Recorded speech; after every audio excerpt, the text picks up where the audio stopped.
आइए उत्तर प्रदेश के बिजली संकट की बात करते हैं। ये टेंशन बहुत बड़ी है। लखनऊ, मुजफ्फरनगर, मथुरा समेत कई शहरों में लोगों ने प्रदर्शन किया है, जिसके बाद अब सियासी पारा भी गर्मा गया है।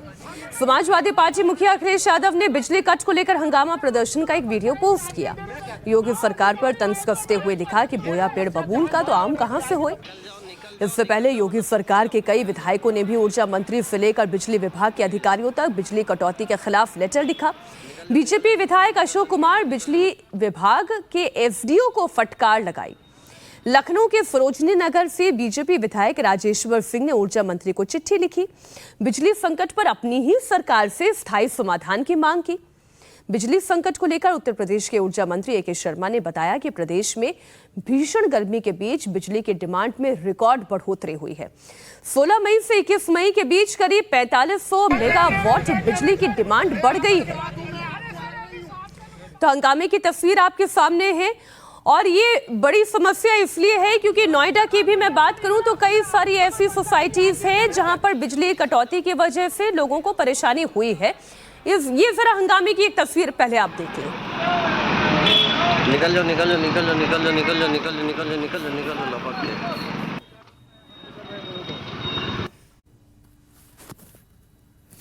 तो ये अब अखिलेश यादव अटैक नहीं करेंगे तो क्या करेंगे?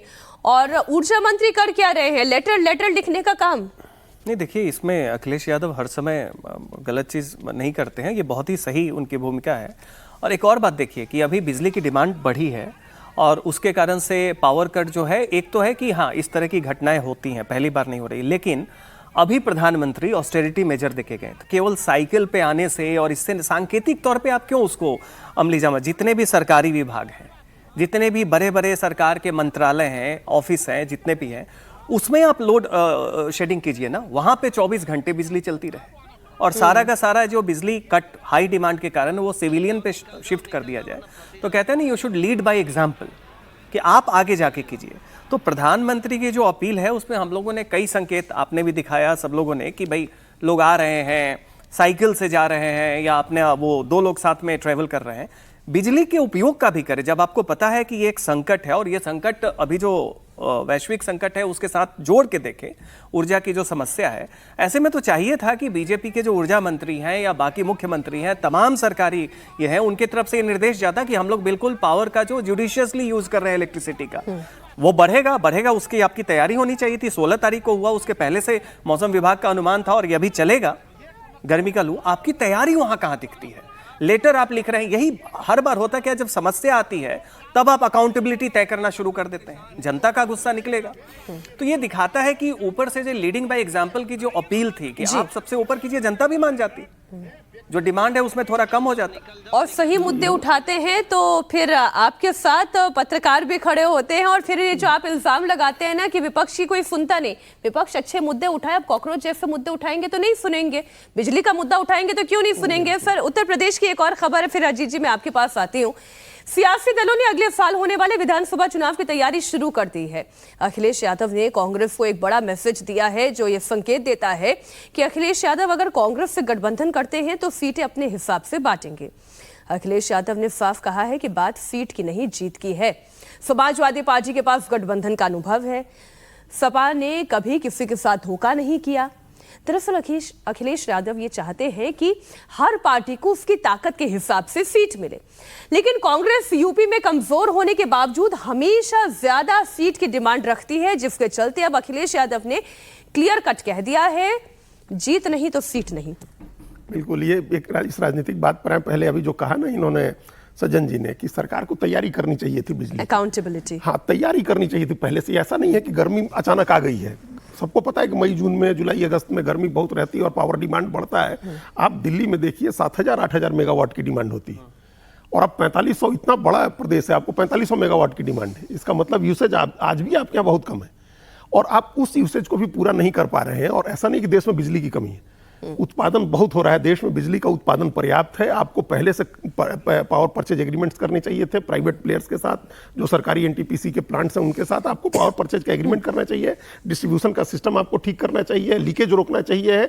ये तमाम चीजें आप पहले से कर सकते हैं। ये हर साल का संकट है उत्तर प्रदेश का। ये तो लोगों को कहिए कि आप प्रधानमंत्री मोदी या मुख्यमंत्री योगी आदित्यनाथ या उनका हिंदुत्व का नैरेटिव, इन सब से प्रभावित होकर के लोग वोट दे देते हैं।